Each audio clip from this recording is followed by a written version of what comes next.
sama aku Anissa Widya Didi Putri.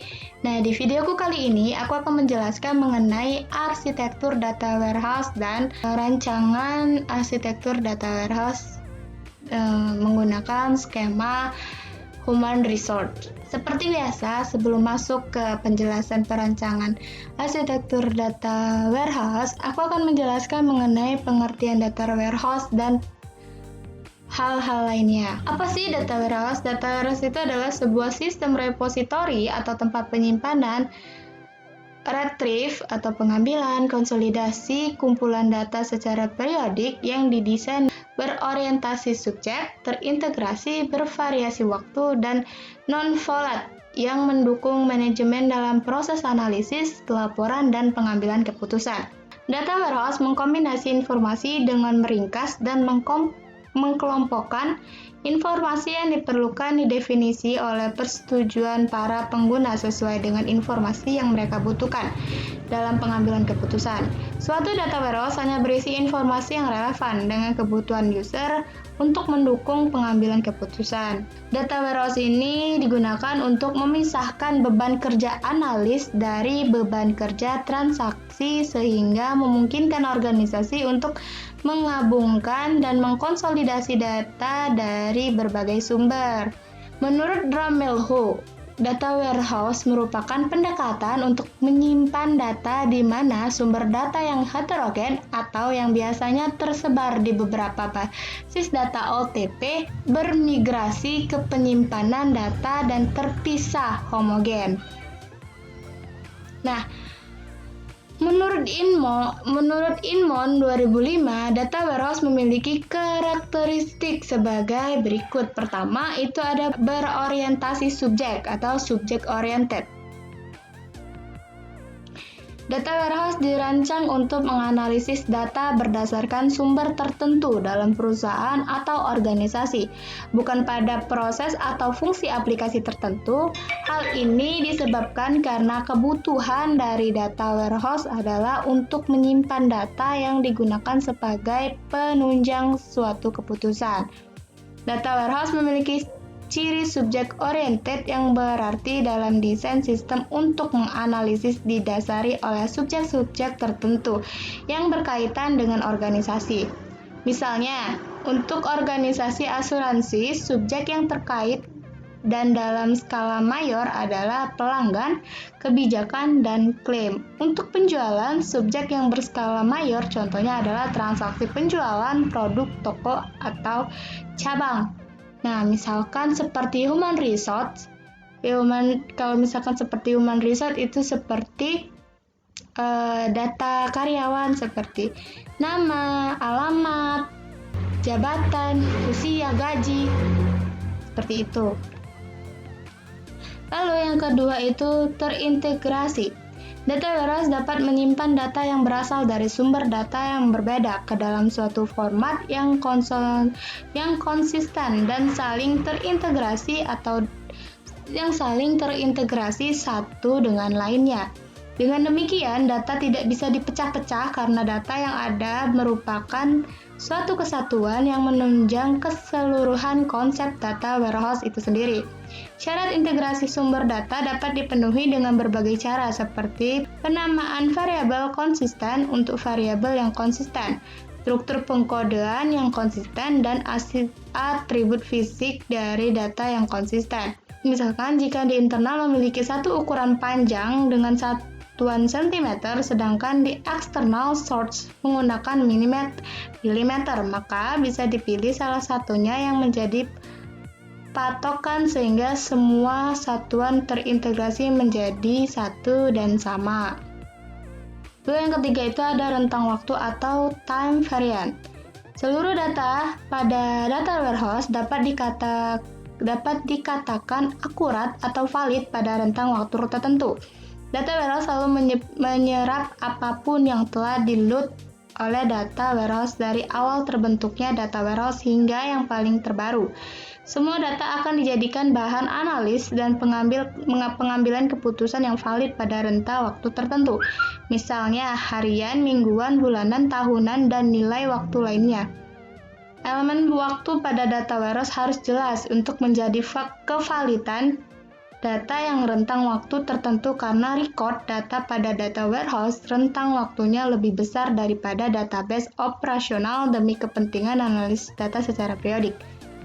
Lalu yang terakhir itu ada non-volatile, di mana data warehouse tidak berubah, namun biasanya setiap adanya perubahan yang ada di database operasional akan membuat data warehouse menyerap data yang baru, kemudian secara inkremental disatukan dengan data sebelumnya.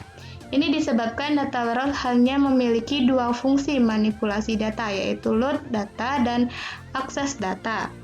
Nah, data yang ada pada data warehouse tidak dapat diperbarui atau diupdate, tetapi hanya dapat di-refresh dari data operasional atau sumber data berdasarkan waktu yang telah ditentukan. Data yang baru selalu ditambahkan sebagai suplemen bagi database itu sendiri daripada sebagai sebuah perubahan. Database tersebut secara kontinu menyerap data baru yang baru dibikin, kemudian secara inkremental disatukan dengan data sebelumnya. Oke, komponen data warehouse itu ada 3. Yang pertama itu menyimpan data. Yang pertama itu ada penyimpanan data. Nah, penyimpanan data itu adalah sebuah komponen umum dalam data warehouse dalam kurun waktu tertentu. Sebuah organisasi pasti melakukan penyimpanan data operasional maupun non-operasional dengan metode tertentu. Data yang disimpan oleh perusahaan ini dalam data warehouse menjadi sumber aliran data mentah dan terorganisir berdasarkan pada subjek seperti pelanggan, produk, dan supplier. Penyimpanan data juga sering disebut sebagai data warehouse secara fisik. Terus yang kedua itu ada data pasar atau mart data. Nah, data pasar adalah subset bagian dari data resource yang memiliki tujuan yang seperti data penjualan, data pembelian, dan data inventory. Dalam data warehouse, data pasar adalah cara meningkatkan inputan ke dalam data warehouse dan menurunkan tingkat kesalahan yang terjadi. Data pasar biasanya digunakan untuk memperkecil biaya dan memperkecil skala. Terus yang ketiga itu ada metadata. Nah, metadata itu adalah salah satu contoh dari data warehouse secara logika. Metadata digunakan untuk memperoleh informasi dan mengakses data secara aktual. Sistem logik pada umumnya tidak menyimpan record tentang karakteristik dari data seperti jumlah item yang ada, lokasi data, asal data, atau bagaimana data dapat diakses. Metadata adalah data dari data, atau dengan kata lain, metadata adalah menyimpan informasi mengenai data-data yang disediakan oleh data warehouse. Fungsi data warehouse ada 4. Yang pertama itu pembuatan laporan, di mana proses pembuatan laporan merupakan salah satu kegunaan data warehouse yang paling umum dilakukan. Dengan menggunakan query sederhana didapatkan laporan per hari, per bulan, per tahun, dan atau jangka waktu kapanpun yang diinginkan. Lalu yang kedua itu OLAP, yaitu dengan adanya data warehouse, semua informasi baik detail maupun hasil summary yang dibutuhkan dalam proses analisis mudah didapatkan. OLAP mendayagunakan konsep multidimensional dan memungkinkan para pemakai menganalisis data sampai mendetail tanpa mengetik satupun perintah query. Lalu yang ketiga itu ada data mining. Data mining itu merupakan proses untuk menggali pengetahuan dan informasi baru dari data yang berjumlah banyak pada data warehouse dengan menggunakan kecerdasan buatan atau artificial intelligence, statistik, dan matematika. Terus yang keempat itu ada proses informasi eksekutif, yaitu data warehouse dapat membuat ringkasan informasi yang penting dengan tujuan membuat keputusan bisnis tanpa harus menjelajahi keseluruhan data. Dengan menggunakan data warehouse, segala laporan telah diringkas dan dapat pula mengetahui segala rincian secara lengkap sehingga mempermudah proses pengambilan keputusan. Nah, Ini adalah skema human resource yang aku ambil, sama seperti skema kemarin. Di human resource itu memiliki beberapa kelas yang terintegrasi seperti departemen, employee department history, shift, employee, job candidate, dan employee history. Nah, di sini dan berikutnya itu ada rancangan arsitektur data warehouse pada skema human resource. Di sini aku menggunakan arsitektur data warehouse dari versi menurut Weissman dan Zimei 2004, di mana di sini ada data source yang terdiri dari data source. Itu di dalam data source itu ada 3 bagian lagi, itu seperti internal source, operational database, dan external source. Terus ada back-end tier. Di dalam back-end tier itu ada 2 proses. Yang pertama itu ada ETL proses atau biasa disebut dengan extraction, transformation, and loading. Dan yang kedua itu ada data staging. Dalam ETL proses ini bertanggung jawab atas ekstraksi data, pembersihan dan penyesuaian customization, dan berakhir pada proses loading data ke dalam data warehouse. Tujuan dari proses ETL adalah memasukkan data ke dalam data warehouse. Sumber data yang biasa berasal dari data internal atau eksternal suatu organisasi atau juga berasal dari data staging area. Nah, jadi data ini biasanya itu berasal dari data eksternal atau internal yang udah dikelola, yang sudah ada di operational database. Lalu nanti dikelola ke ETL proses. Nah, lalu ada data staging, di mana data ini merupakan database atau tempat penyimpanan intermediate yang berada di antara data source dan data warehouse. Data staging area menyimpan data yang diekstrak dari data source yang mengalami modifikasi berturut-turut untuk akhirnya dimuat ke dalam data warehouse. Extraction adalah proses pengumpulan data dari berbagai sumber. Sumber data biasanya berasal dari data operasional atau file berbagai format. Ekstrak merupakan proses memilih data dari satu environment dan memindahkan ke environment lainnya. Terus lalu ada transforma, adalah proses memodifikasi data dari format data sumber menjadi format data warehouse, sehingga data yang telah melakukan proses ekstrak sebelumnya dapat masuk ke cocok pada skema data warehouse yang telah ada. Lalu di sini juga ada L, itu loading, di mana loading itu adalah merupakan proses memasukkan data yang sudah ditransformasi ke dalam data warehouse. Jika data yang dihasilkan telah sesuai dengan kondisi pada data warehouse, maka proses load dijalankan dan data dari staging area akan dipindahkan ke data warehouse. Lalu di data warehouse tier itu ada 3 proses, itu ada metadata, enterprise data warehouse, dan data mart.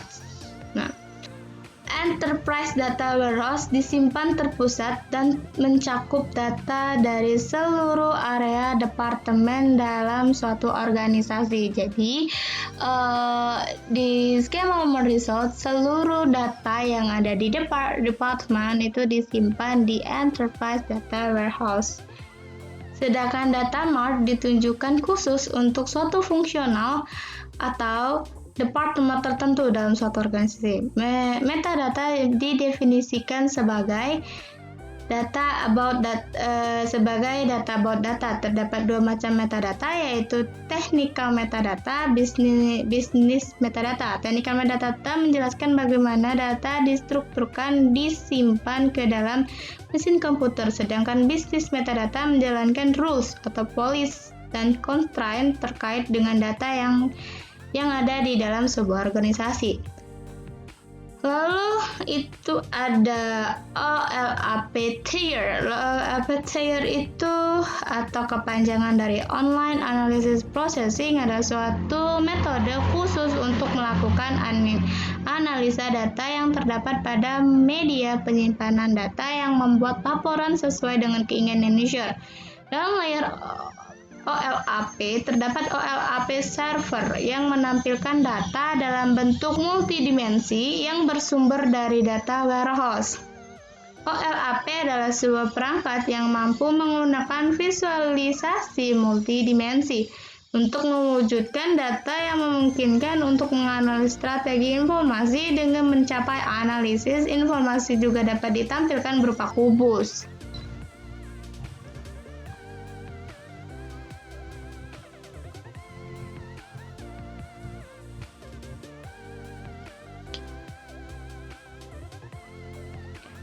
Assalamualaikum warahmatullahi wabarakatuh. Perkenalkan, Assalamualaikum warahmatullahi wabarakatuh. Kembali lagi sama aku Anissa Widya Dini Putri. Nah, di video aku kali ini aku akan membahas mengenai arsitektur data warehouse, di mana video kali ini menjadi pemenuhan tugas kelima dari mata kuliah data warehouse. Nah, seperti biasa, aku akan menjelaskan mengenai pengertian apa itu data warehouse dan teman-teman yang lain. Oke, langsung aja. Data warehouse itu apa sih? Data warehouse itu adalah sebuah sistem repositori atau tempat penyimpanan, pengambilan, dan konsolidasi atau yang memfasilitasi pengguna untuk mengeksplorasi konten dari data warehouse secara interaktif dengan formulasi query yang berkompleks yang melibatkan data dalam jumlah besar. Terus kedua itu ada reporting tools, di mana alat ini membantu pengguna dalam manajemen laporan yang dapat dikeluarkan atau diolah menjadi paper-based report atau interactive web-based. Nah, terus ada statistical tools. Ini adalah alat yang digunakan untuk menganalisa dan memvisualisasikan data kub atau data kubus menggunakan metode statistik. Terus terakhir itu ada data mining tools. Data mining itu adalah alat yang memungkinkan pengguna untuk menganalisis data agar memperoleh knowledge yang bernilai sebagai partner dan friend. Baiklah, mungkin hanya ini saja penjelasan dari saya mengenai arsitektur data warehouse dan rancangan arsitektur data warehouse. Sekian.